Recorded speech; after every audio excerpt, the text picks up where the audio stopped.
we are live right now. 97.9 The Box. It's Young Jazz with the juice here, 7 to 11 p.m. And we are about to get a lot of juice today because I have a conversation with some amazing panelists, a very important topic too, because, we are all about loving on our ladies and especially our moms. And we want to make sure that all of our moms out there stay healthy. So if you did not know, September is actually National Infant Mortality Awareness Month. So we have our friends at Healthy Start from all over the country. We're going to Baltimore, Louisiana with it, Detroit, H-Town, of course, all over the country. They're going to sit in and talk through 30 years of supporting mothers and babies. So we're going to get our panel up here. I'm going to introduce all the lovely ladies that will be joining me today. They're going to introduce themselves and then we are going to get started. So without further ado, right now, first I would like to introduce Miss Ulelia Gilliam. She is the program director for Healthy Start right here in H-Town in Houston too. What's up?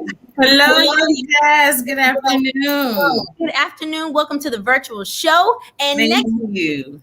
Absolutely. Now, our next panelist that we have is all the way from Baltimore, the executive director for Healthy Start in Baltimore, Miss Lachelle Stewart. Welcome to the show. Hey, everyone. Thanks for having me. Absolutely. Oh, I love that lipstick color that you have too. That's Thank you. Next, we also have the program director for the Institute of Population Health in Detroit, Miss Gwendolyn Daniels. Y'all, let's give it up for Miss Gwendolyn. There she is. Hello, how's everyone? Good afternoon. Hello. Good to see you. Good to see you. And finally, last but definitely not least, we have the president and executive director for Crescent City Family Services. I'm from New Orleans in Louisiana, so this is a little extra special. Miss Mary Shelton. Welcome, Mary. Hi, everybody. Welcome. Hi. Looking so great. Background's on point. Lighting, everything's looking great. We're going to have an awesome conversation. So I'm going to have a couple specific questions for each of you, but then always feel free if anybody wants to add anything in or chime in at the end, more than welcome. This is an open forum. And we're also going to take questions in the comments. So everybody that's watching on live, Facebook and YouTube, you guys have your questions ready in the comments and we'll read them off and we'll get those answered too. So first question is for Miss Ulelia. This one is also about the basics. What is infant mortality and why is it important? Well, Young Jazz, thank you for having us, first of all, and giving us the opportunity to recognize National Infant Mortality Awareness Month and have this national conversation regarding infant mortality and what it looks like throughout different areas of our country. Infant mortality is when a baby dies before its first birthday. Simple as that. A baby is born, however, it unfortunately does not live to see its first birthday. So that 365 days is important, but what's really important is that 366th day. So that is what an infant death is, or an infant mortality is. And I'll go on and share that in 2020, the infant mortality rate in the United States was almost 5.7 for 1,000 live births. But it's important also because the overall health of a community is determined by the rate at which babies are dying in that community. And not everybody knows that. I know when I came into this world of mothers and babies and maternal and child health, and I discovered, found or stumbled upon this statistic, and I just started looking around and I was like, well, wait, surely no one knows about this because this is horrible. Mm-hmm. So we're going to talk about it today, but it's very much important because it establishes or contributes to the overall health and well-being of a community. And I had no clue that it was actually after the first birthday that was the actual time frame. I didn't know. So I learned some new information right there. Does anybody want to add anything else to that question before we go to the next one?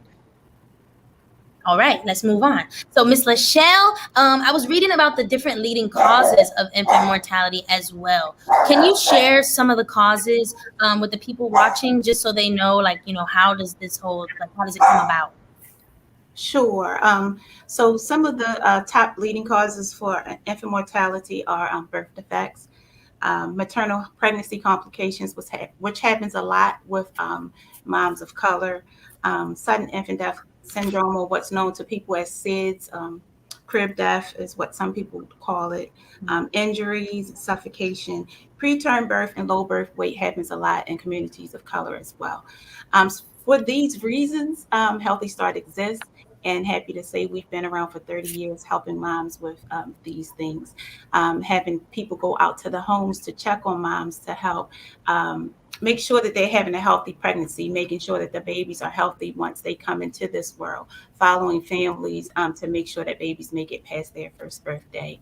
Doing things like giving cribs to moms to make sure babies have a safe sleep environment so that SIDS does not occur, and then following moms with their visits to make sure that they're getting their prenatal care and all that's needed for them to have a healthy pregnancy so they don't have pregnancy complications. Absolutely. Anybody want to add anything to that one too? All right, we are moving on to the next question. So the next one is for Ms. Daniels. What are some resources that you guys have in your city that people can utilize?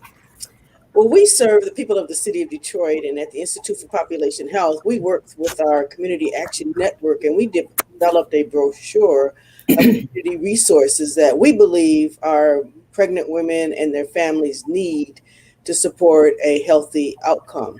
Healthy birth outcomes are really dependent upon making sure that mom is healthy, that stress is reduced. And so we have resources for food. We encourage our moms to get WIC. We encourage our mothers to have breastfeeding. We work with Black Mothers Breastfeeding Association so that moms can have lactation support.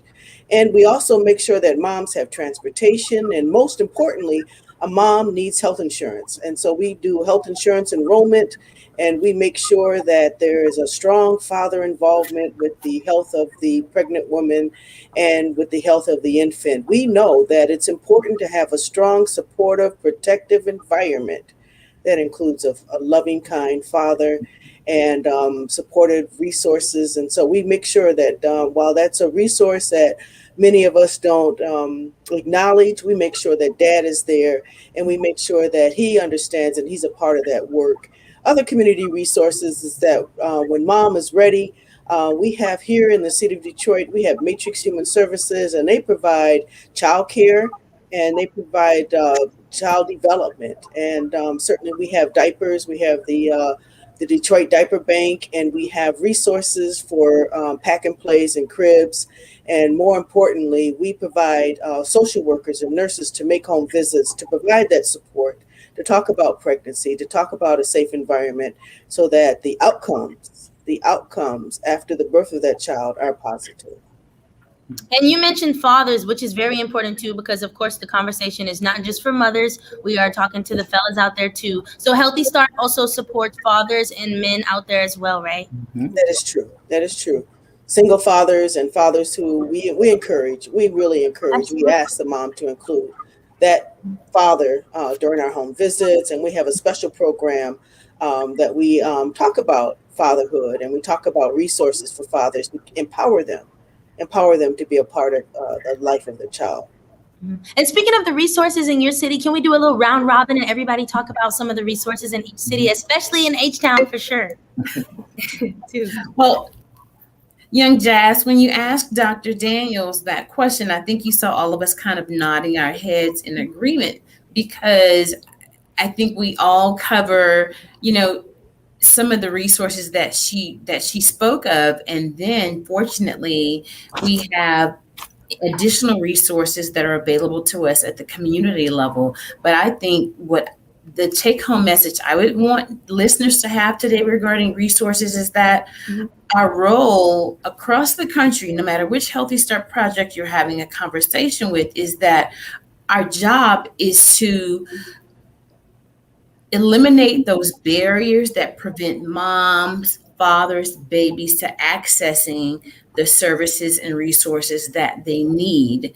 And so being that bridge that connects them, sometimes literally being that bridge and ensuring that they access the resources. So we support families with, infant support items that are, consistent with, the evidence-based health education curriculum that we have, which is Growing Great Kids. So if we're talking to moms and fathers about reading to their babies on a daily basis, it would probably help us if we provided them with a book at the very least for them to be able to do that. Something that's non-toxic that the baby can grow with, play in the water with, and that it literally puts something in mom or dad's hands so they can read to the baby even before baby is born, because they understand that they're already contributing to the brain development of that child.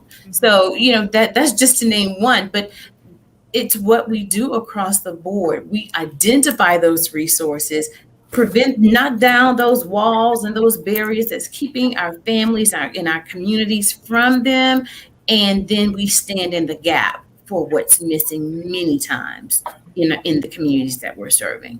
Absolutely. Now let's get Miss Mary in on the conversation too, because we're over there in Louisiana. I'm from New Orleans, so we family. So what can people expect when they sign up for the Crescent City Family Services and Healthy Start over there in Jefferson Parish?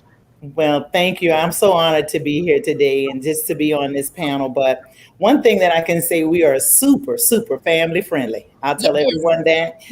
We're a community-based organization that it's maternal child health, but we look at it as a whole, family health and wellness. So when we were speaking about our dads and partners and families, we wanted, we look at everyone as a unit, part of Crescent City Family Services. So one thing that I can say and that I'm proud of, we actually started our Healthy Start on a foundation as a WIC program. And so what we did is with Healthy Start, we fully integrated a Healthy Start program with our WIC program. So therefore, a lot of the things that, my colleagues were speaking about, the support in breastfeeding, and then some of the supportive services, I will echo one of the things they said, those trusted community partners that help us collaborate and help us coordinate and make sure that our families have, like Ulelia said, breaking those barriers. So I'm excited about, some of the things that we do, because everything we do is free. Yep. It's free. Our diaper bank, we have a fully functioning food pantry. We've actually had an opportunity to just get so many community partners that believe in what we do. And we're all on the same page for improving birth outcomes in the state of Louisiana. We have 4 Healthy Starts in Louisiana. And, something most people say, oh, this is exciting, but no, that means that our babies are dying in Louisiana. That means that, so we can look at it as a twofold. What can we do together? And we are all sister projects. So when you look at us on this call, one thing that I can honestly say, I could pick up the phone and call Ulelia, Gwendolyn, and Shelton and say, look, this is what's going on in Louisiana. But one thing that I'm so proud that our HRSA, our funder, has done, they've set some very clear benchmarks and approaches and guidelines and things for us to use, but we all can put our own flavor on it. Being in Louisiana, you got to integrate culture all the time. What you do, we got to have a good time. We got to have music. We got to have food. We have to integrate, and they allow us to do that. So I'm so grateful to be a part of a program for the last 16 years. I became a part of Healthy Start after Katrina. So I'm very grateful. That's awesome. And we're going to talk more about Louisiana, but I just wanted to come in real quick with a question from the audience, because I know I have a lot of young followers, and y'all mentioned it a couple times. A lot of young mothers who might not know, what is WIC? Ooh, WIC. Women's, Infants, and Children. Mary, it is what it is. Go for it, Mary. Women's, Infants, and Children, a nutritional supplemental food program. We're here for moms during their pregnancy to support them with their breastfeeding, and it's about access to healthy food and beverage options. That is WIC. WIC is wonderful. I'm gonna just say it is designed for, it says the word women, but one thing that we did at Crescent City, even when we did the Healthy Start, we changed it to Crescent City WIC and Crescent City PIC, Parents, Infants, and Children, because we do have dads that are coming to get the WIC program and receiving it on behalf of their children. But it's a nutritional supplemental food program that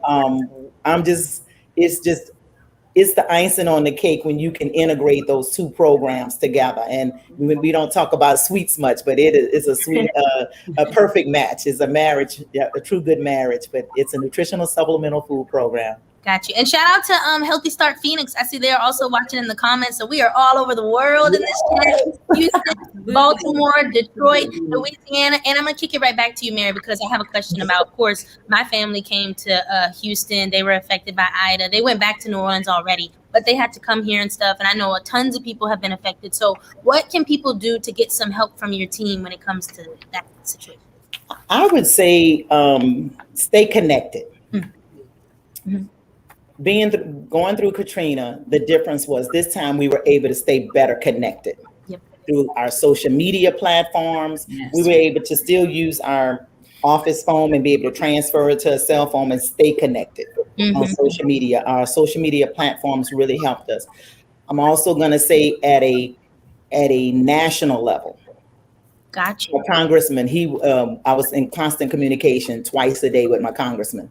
Oh, yes. Office, just to see, my information was coming from the top. Yep. The state agency, the WIC state agency, was just wonderful in being able to connect us back to Texas WIC programs. So that was great support. On a local level, as we even came down on a local level, community partners, we all were calling each other and really staying connected and seeing what resources we could provide for our families. So we did some pre-disaster, giving out diapers to our families before the disaster, and and then even food from our food pantry to clear that. And then even when we came back early on, just being able to stay connected was very key. And the communication with social media and posting just good trusted information from great trusted resources is so key. Preparation. We will learn from every disaster we go through. Amen. Every hurricane. If you didn't do something right last time, go back and let's correct a few little things that we can correct.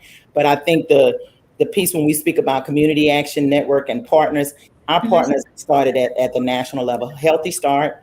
My project officer immediately reached out. What can we do? How can we support you? Ulelia reached out. Dallas reached out. Fort Worth, Misty in Fort Worth, and Mr. Andrew. So everybody was just reaching out, and it's just such a good feeling because you need about 2 days to kind of like take it off a little bit, but you got to realize that you got to keep moving forward because so many families were counting on us. And I would say if the families from Crescent City Family Services and around New Orleans, they know we were here for them as best possible, and we're still here. And I'm excited to, let's get it moving. Let's make a few little corrections and adjustments, and let's continue to rebuild and recover from Hurricane Ida. Yes, that's right. Young Jazz, I was just going to say that, of course, we are vulnerable here in the South to all the things that can happen to us, from winter freezes where states are without power to hurricanes, tropical storms. But our sister organizations and projects throughout other parts of the country also experience different types of natural disasters or nature doing what it does that present challenges to them, where I'm confident that they too have to call on their neighboring projects. And I'd really like for Lachelle out of Baltimore and Dr. Daniels to speak to that, because we're not just friendly in the South. This is a national effort. Exactly. It absolutely is. Mm-hmm.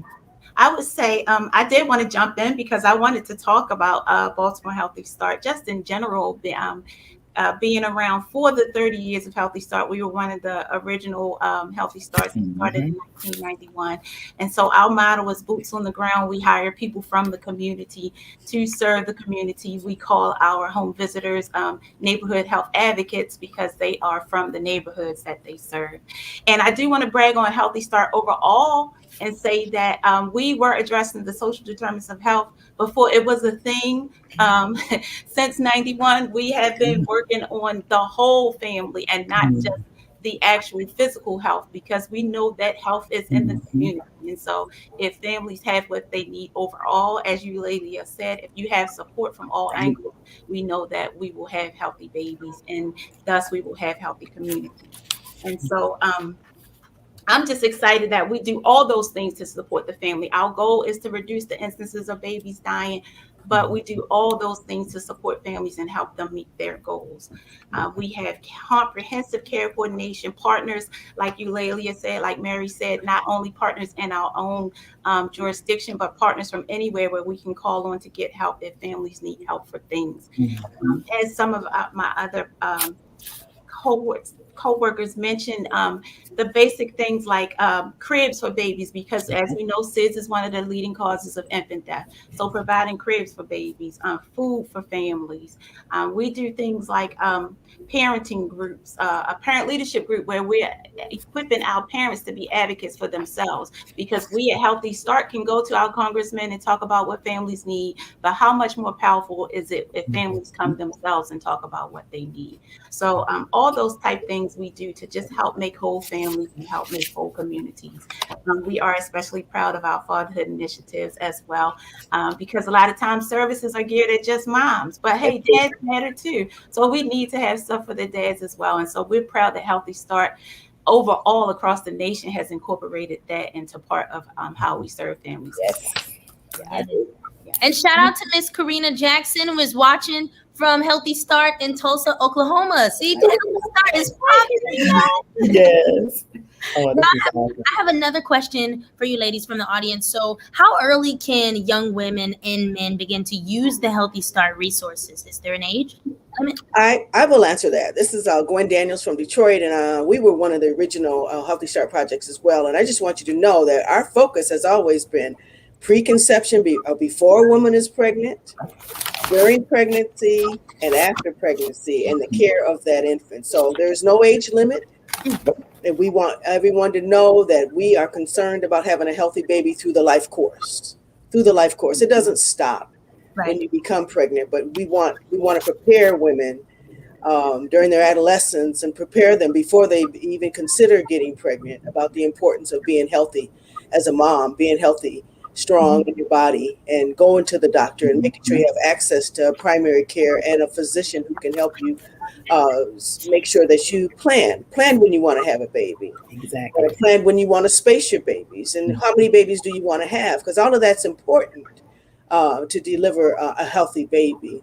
So the project in the city of Detroit, we learned a lot of key factors about what we call social determinants and health disparities given the COVID-19 pandemic. It was hard hit. It was hard hit, and people in the city of Detroit of color, hard hit. But we knew that. We knew that we were vulnerable, and we knew that we had vulnerable populations. And so I'm so glad that we have the Healthy Start Project, so we can wrap around the protective and supportive services that our moms need. And I think it was so important that we realized that we didn't have necessarily the technology to communicate with our families, because many of our families may not have had internet access, may not have strong connections that way. So we need to think about, when disasters come, how do we really put our boots on the ground and get to those families and educate those families and give them support, because they're the ones that's going to fare far worse when resources are closed down due to natural disasters or heat waves, or just living in the urban environment in the city of Detroit where you think that you have a lot of strong medical centers and you have a lot of strong factories, and we put the world on wheels. We have cars, but we still have an area of racism and institutional racism that we really not learning how to address it. And it's really causing those upstream root causes of infant mortality that we're really not ready to talk about, but we should. Young Jazz, if I could also go back, I wanted to make sure I answered the first part of the question that was asked, because it asked about our young men. And I am a strong advocate for our fatherhood and male involvement component. I have 4 brothers, I have nephews, but they tend to be the forgotten population, and they play a vital role in babies being born from the very beginning, and then we kind of want to just disregard them. So there's no age limit for a young man who feels like he could benefit from the education, the knowledge, the learning experience, whether he's an expectant father, whether or not he's an existing father with an infant, younger than 18 months of age, whether it's his wife, his girlfriend, his partner, so regardless of what the dynamics are, in those services, in the way we serve our fathers, it's very unique. Most of our projects, I would imagine, the majority have men serving in those roles as the practitioners who work with our father program participants, because it takes a man to connect with a man and be able to establish that trust. But our fathers and our men, they have needs too. And I think this national initiative will continue to bring that issue to the forefront and not only talk about it, but be able to offer some solutions towards it as well, especially men of color, African American men, because those are the babies that are dying, those are the mothers that are dying. So those are also the fathers and the men that we're working with as well. And I love how you say, this is a national initiative, and we have, we got some cities covered right now. We got Louisiana, Detroit, Baltimore, Houston. We got our guests from Oklahoma in here, Phoenix and stuff. But if somebody that is watching right now live is from a city that is not represented here today, we have a question right here. Miss Avenue said, is there a Dallas location? So if they're in another city, how can they find some help from you guys? The National Healthy Start Association, on their website, if we could get the link up to their website, they have, you can click on for your state and find out where the Healthy Start is in your area. Gotcha. Parkland's Dallas Healthy Start. There we go. Yes. But also, if you're wondering, if you're in a city or a county that has a Healthy Start project, look, Google is your best friend. Yes. I tell people, when in doubt, just go to Google and put in Houston Healthy Start or U of H Healthy Start. We are coming up. We're at the top of the list. So I'm happy about that. And so, yes, Dallas Healthy Start. If you're out in Fort Worth or Tarrant County, there's a Healthy Start project there. So if you're in a community and you're wondering, hey, does this program exist where I live? Go to Google, just go to the internet and what I would like for our listeners to know, that there are 101 federally funded Healthy Start projects through our country that are serving communities throughout our entire United States. And so think about that. So there are more Healthy Start projects out there in cities and communities, urban areas, rural areas, quasi-rural areas. We're there, and we are here to serve as a support system to families.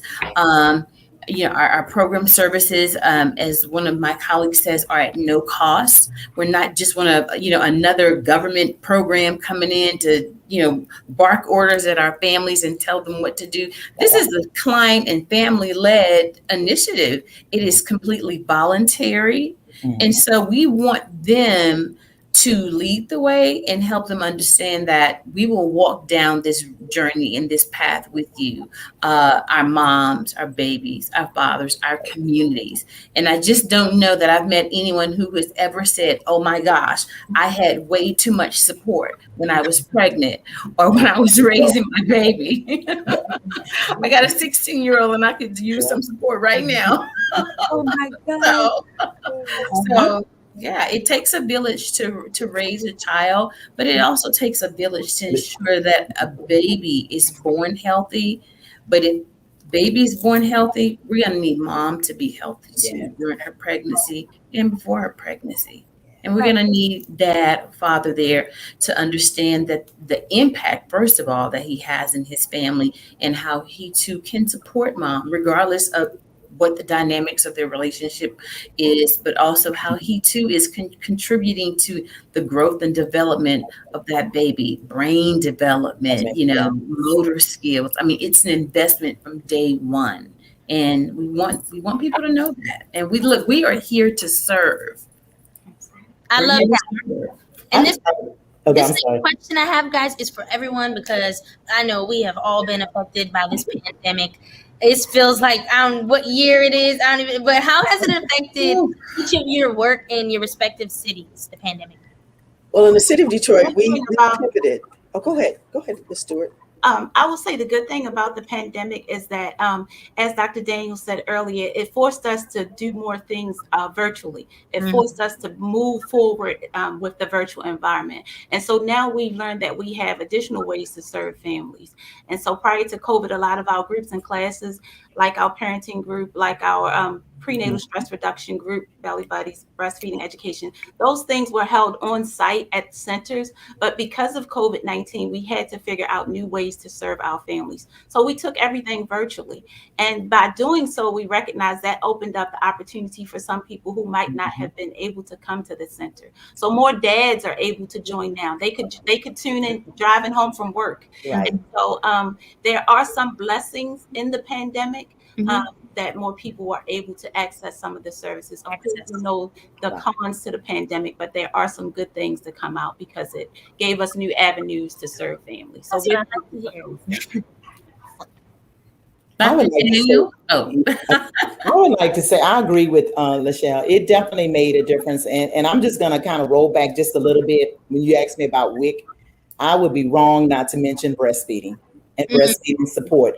The hurricane happened in the midst of us celebrating World Breastfeeding Month, and knowing the importance of breastfeeding and the importance of dad and our dads supporting moms and how it can increase the duration of breastfeeding. So I would say for us, even with the pandemic, we went to modified curbside services, but it has actually improved our engagement with our families, because we use our diaper bank, we used our food pantry and other services to still be able to see our families. Car seat installation, with some of the things that looking at safety measures, because when you do modified curbside services, you will see babies in cars, not in car seats. You will see more by going to the car to actually see things that hey, we need to step in and we need to make changes. Community partnership was real key, and again, the virtual platform made it great. With our dads, I will echo what Lachelle just said. A lot of our dads like using their cell phones, and so the virtual piece happened. And so we definitely had to reinforce our fatherhood piece. We have onboarded a fatherhood coordinator, and definitely our dads count. It is so important to have them engaged in all of the services, because a lot of things that we're doing even with the food pantry, we need dads to help get the food, going to the farmer's market. We got, some of our watermelons that need to be carried. So we tell dads, we need you for a lot of things to come help our moms with. Lifting. Carrying the carrier, but we want you to be a part, and we know how important it is to have dads involved. With COVID, actually, we saw an influx in our enrollment. Wow. An influx, because people who traditionally did not qualify for services, they qualified for services. They either lost their jobs, or some of the things and the modifications that happen in workplaces. We saw an influx in service, increase in being able to service more people where we traditionally who may not have qualified. And when anytime a disaster happens, that can happen. People do lose their form of employment. So I just wanted to just say too, Healthy Start is not just an individual based service. We're not just serving families, but we also all of us have what we call a community action network. And it's a group of stakeholders who come together to talk about what families and pregnant women need. So during the pandemic and during the COVID-19 surge, cases had increases. We wanted to make sure that our pregnant women had good, reliable, factual information about the vaccines. And so we brought in medical providers and experts through our CAN to educate our pregnant women about the vaccine, about the disease, where they could go get help, where they could go get tested.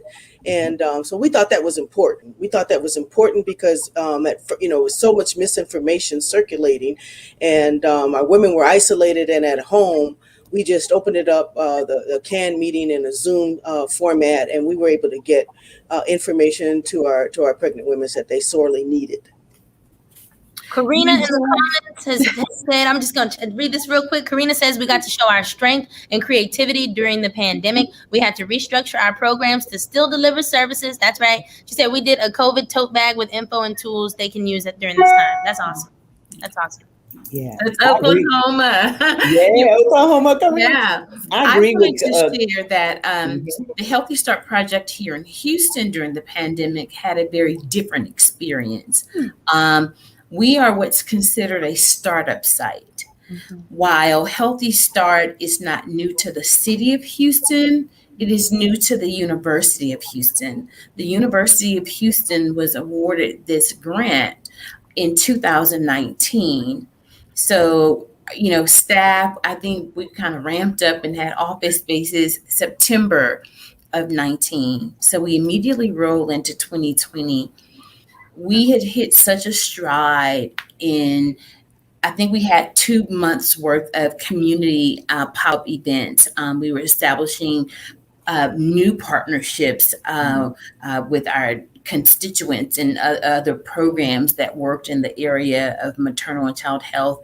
And the global pandemic brought all of that to a screeching halt for us. It was as if someone applied the emergency brakes. And that was really tough as a startup program. Thankfully, we have the collective of well over 20 years of Healthy Start experience among some staff within the UH project, including myself. So I always tell people, not only did we have to think out of the box, we had to step out of the box, kick the box over, and then the box just bursts into flames.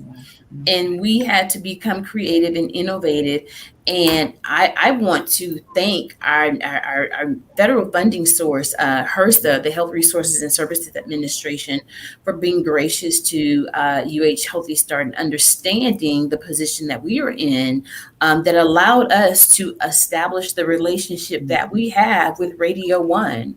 And specifically, Mr. Malcolm Ennis, he has been a godsend, because this was one of the ways we began marketing and advertising our program services. We had radio ads that were specifically geared towards women and specifically geared towards men. They each needed their own. And the return on that investment was immediate. We always knew when the ads were running because the phone would just start blowing up.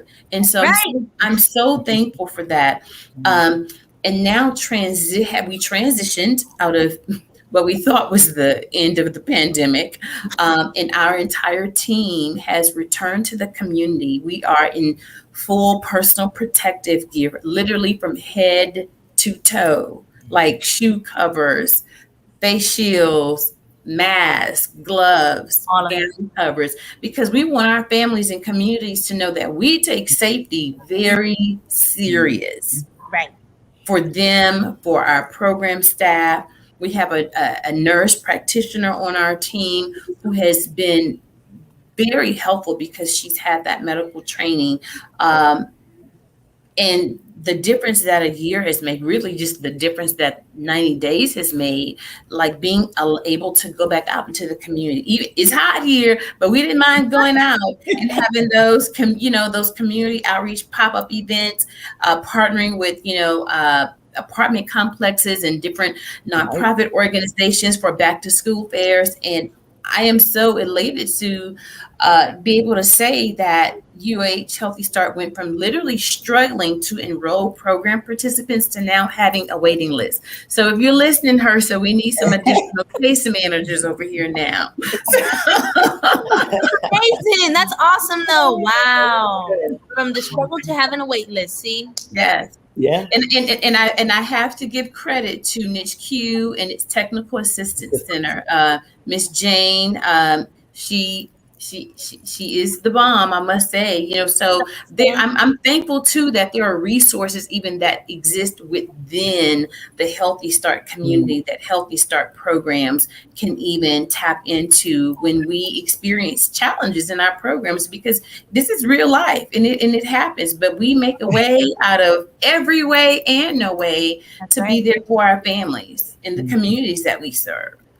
And we have mentioned a few times fathers and men, and I love that. I think that's amazing that we are making sure they're included in this conversation. So I have one question for you ladies. Like, what is, for all the men watching out there, what is one thing that you would tell them?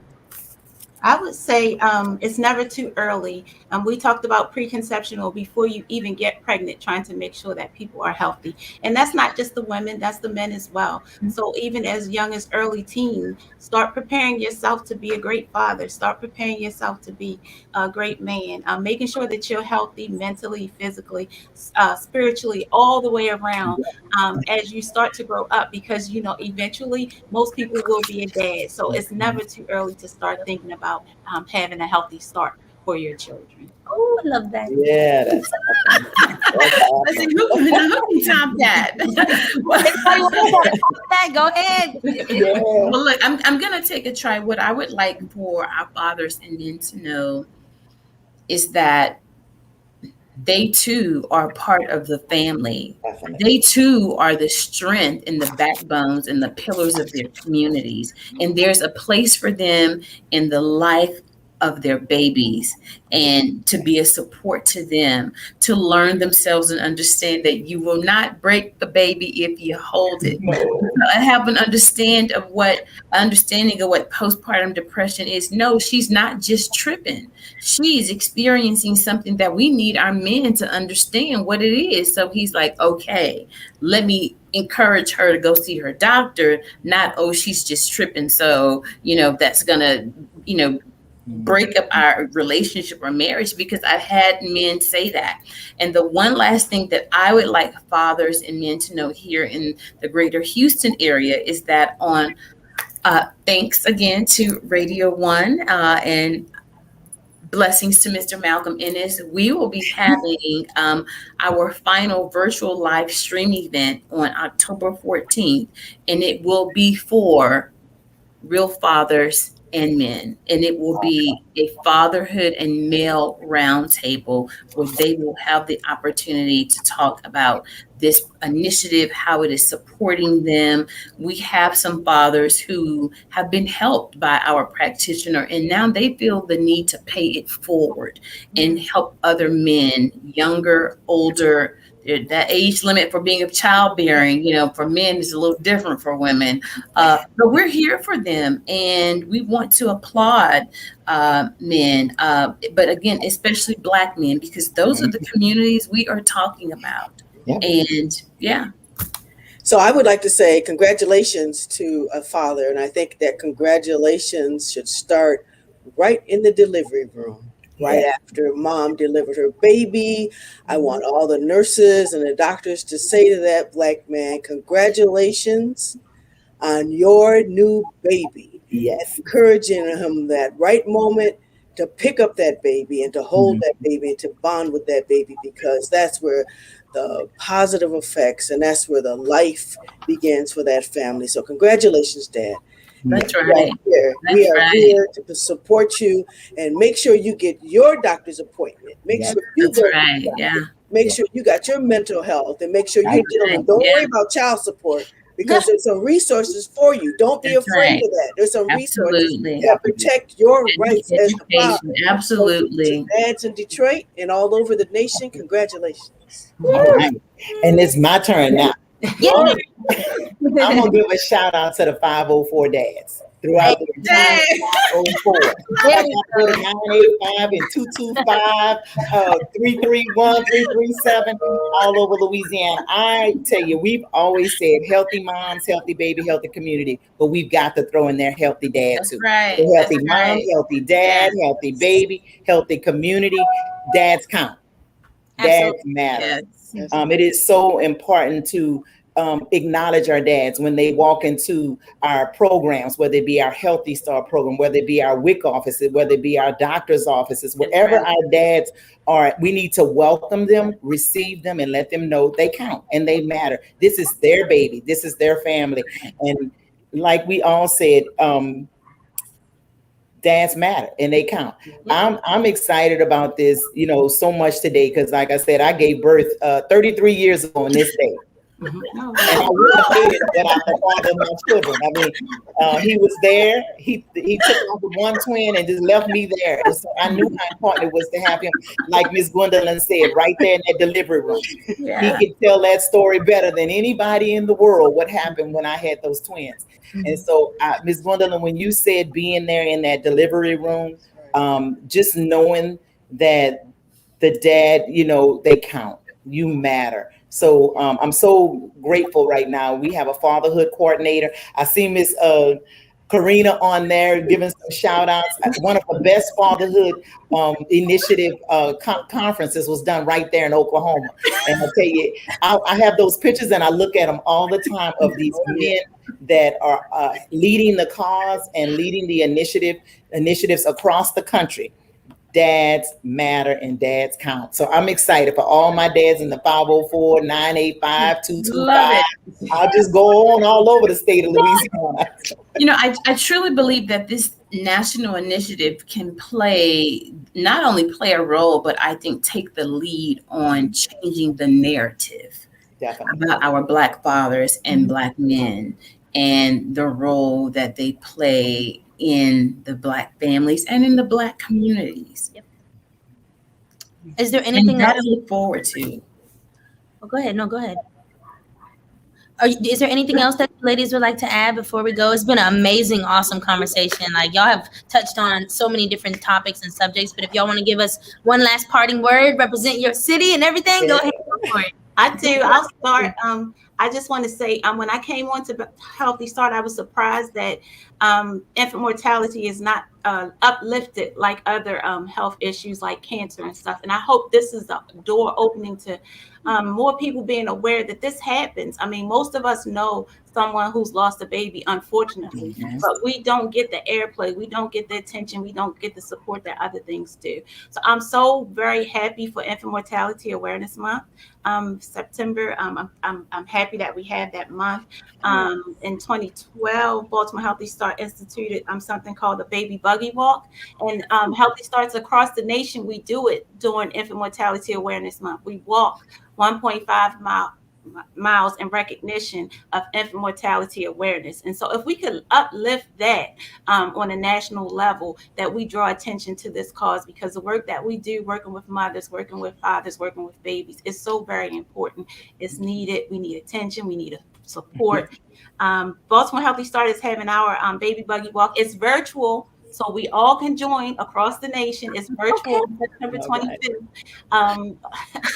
Anyone can join on Eventbrite. Our hashtag is #Walk for Infant Lives 2021. Walk the number 4 Infant Lives 2021. Let's all get together. If you register before September 18th, we'll send you a Baby Buggy T-shirt that you can walk in. Yes, just drawing attention and support for this. So thank you guys so much for having this conversation. It's so very neat. And that's awesome that you guys are still doing the walk even virtually. That's cool. Keep it going. Anybody else want to? From Detroit. Go ahead, Dr. Daniels. Go ahead. From Detroit, I just want to say that infant mortality has really come down through the years. We've been working on this when infant mortality was 20 deaths per 1,000 live births. So we've made some improvements. But I just want to say that we need to start focus on protective factors. How do we protect our teenagers, teen daughters? How do we protect our mothers? How do we protect our infants? And how do we protect women during that postpartum period? And if we put, as a society, more emphasis on looking at ways to protect our women, there should be no one who doesn't have a supportive somebody to help them to get through the pregnancy and the parenting journey. So let's protect our families. Big facts. And I will say, I'm so grateful again to be here today. And our event is called Strolling for Life. And we stroll, we make one lap around the park, and we release balloons. And for the babies who did not, as Ulelia said early on, make it to that 366 day, every baby deserves to celebrate their birthday. Every mother needs to be present with her child to celebrate their birthday. We're dealing with infant mortality. We combined our event with maternal mortality. because, having a baby celebrate their first birthday without their mom, again, it's unacceptable. There's some areas that we could touch on that could go another level. But we know that infant mortality, maternal mortality, we are very grateful to HRSA for allowing us to have this clinical component, that clinical piece. And we actually have 2 nurse practitioners on staff.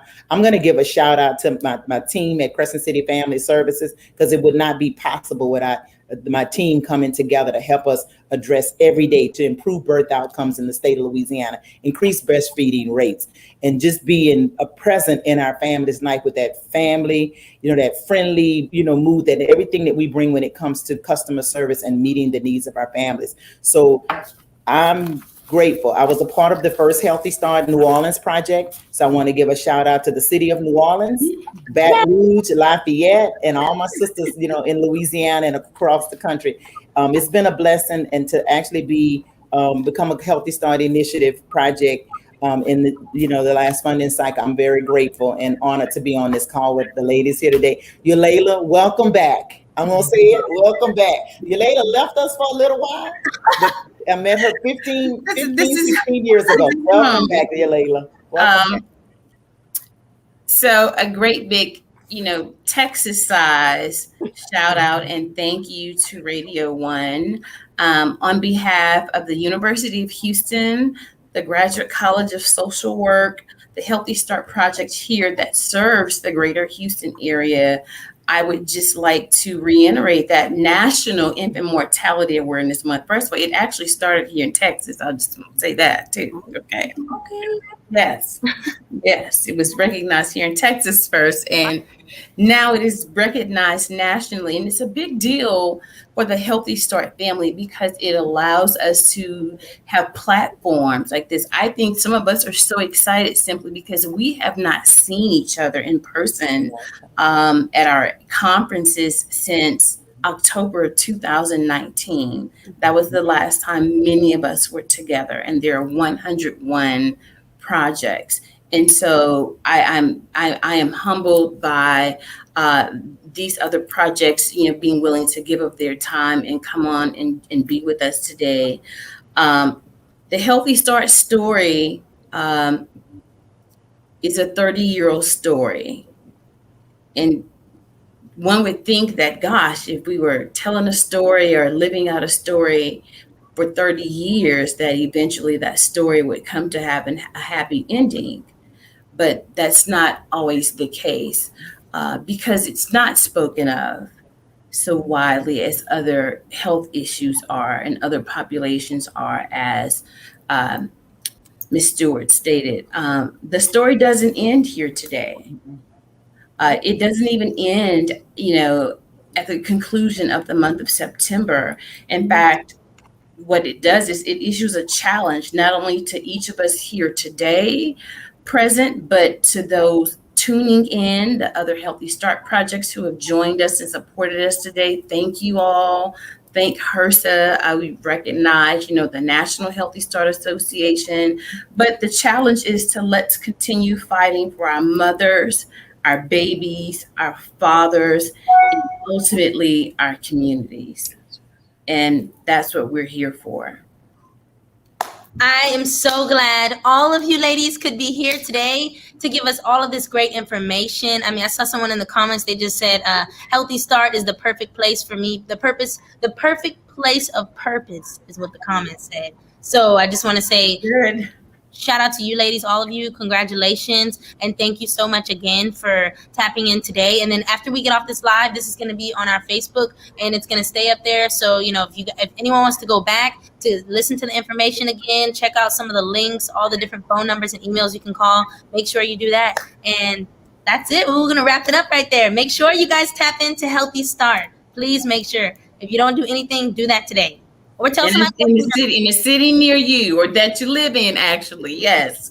Tell one of your friends, somebody. And thank you so much again to our friends at Healthy Start Resources and Services. And that's the website again, too, guys, to go and check for your city. It's nationalhealthystart.org. Thank you, ladies, so much. Thank you very much. Thank you. Thank you.